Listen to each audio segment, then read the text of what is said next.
Yeah, chest face this way too, both of you guys. Right there.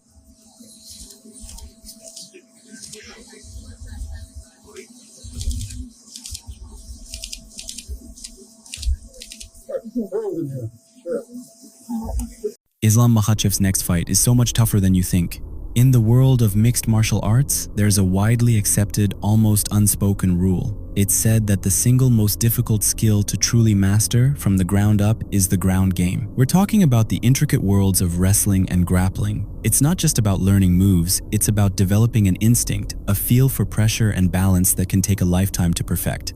Let's look at a prime example, Leon Edwards. Here is a phenomenal athlete, a champion who dedicated nearly his entire career to one specific goal, mastering the art of takedown defense. He reached a point where he could successfully defend against the relentless wrestling pressure of a powerhouse like Kamaru Usman. He was even favored to neutralize the takedown attempts of Colby Covington. But then the narrative shifted. Belal Muhammad stepped into the cage and demonstrated that Leon Edwards, even after all those years, still had a fundamental vulnerability to being taken down. And to hammer the point home, in a hypothetical 2025 matchup, a force of nature like Shavkat Rakhmonov would also likely succeed in grounding and controlling him.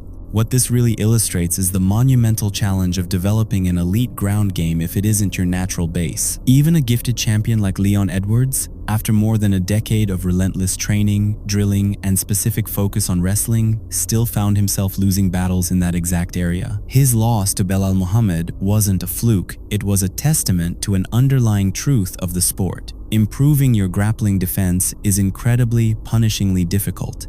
Now let's flip the coin. What we see far more frequently in the UFC is the exact opposite scenario. We constantly see fighters who began their journey as specialists in wrestling or grappling, and over time, they evolve into some of the most feared strikers on the planet. The most perfect current example of this phenomenon is without a doubt Ilia Topuria. Topuria's journey began on the mats. He was a highly skilled Greco-Roman wrestler who then immersed himself in the world of jiu-jitsu. His foundation was so strong that he won his first 7 professional fights by submission. In those early days, he was typecast. He was the grappler, the submission artist whose primary plan was always to get the fight to the canvas. But look at Ilia Topuria today. He is, by any metric, one of the most technically sound, powerful, and dangerous boxers in the entire UFC. He has performed a complete 180-degree transformation. Today, when you prepare to fight Ilia Topuria, your number one concern, the biggest threat you have to account for, is his devastating striking. This kind of evolution from grappler to striker is common. The opposite, however, is almost unheard of. It is exceptionally rare to see a fighter who started as a pure striker become a truly dominant wrestler or grappler. What usually happens is that the striker focuses all their energy on simply learning to defend the takedown. Their entire game plan becomes about survival on the ground, with the ultimate goal being to scramble back to their feet as quickly as possible. The objective is always to keep the fight in their world, standing up. And this brings us to the core question of this entire discussion. Can Jack Della Maddalena consistently stop the takedowns of Islam Makhachev? And, perhaps even more critically, if and when Islam does get him to the ground, will he be able to defend the onslaught of submissions that will inevitably follow? To find a potential answer, we have to look back at what I consider to be one of the most important technical fights in the history of the sport. Islam Makhachev versus Alexander Volkanovski, the first time. Before that fight, the aura surrounding Dagestani wrestling and Sambo was one of absolute invincibility. It was viewed as a deadly, unstoppable weapon. This belief was solidified when Islam had just dismantled Charles Oliveira. Remember, Oliveira isn't just a grappler, he is the most prolific submission artist in UFC history. For Islam to not just beat him but to dominate him on the ground and submit him sent a powerful message. So heading into the Volkanovski fight, the vast majority of people, myself included, believed Islam held an overwhelming advantage on the ground. Volkanovski was, after all, a featherweight known for his striking. His biggest wins were against other strikers, Max Holloway, the Korean Zombie, Jose Aldo. The only elite grappler he had faced was Brian Ortega, and Ortega came dangerously close to finishing him.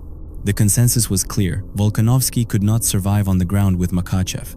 A huge portion of the fanbase was expecting and even predicting that Islam would end the fight with a submission, but that is not what happened. And this is where the sheer genius of Volkanovski and his team's preparation comes into full view. As I said at the beginning, building an elite ground game is a long, arduous process. Look at Petr Yan. He had a clear problem with Aljamain Sterling's takedowns in their second fight. A full year passed, and when he faced another relentless wrestler in Merab Dvalishvili, the exact same problem was there. He couldn't solve the wrestling dilemma, even with a year to prepare. Volkanovski, however, shattered that expectation.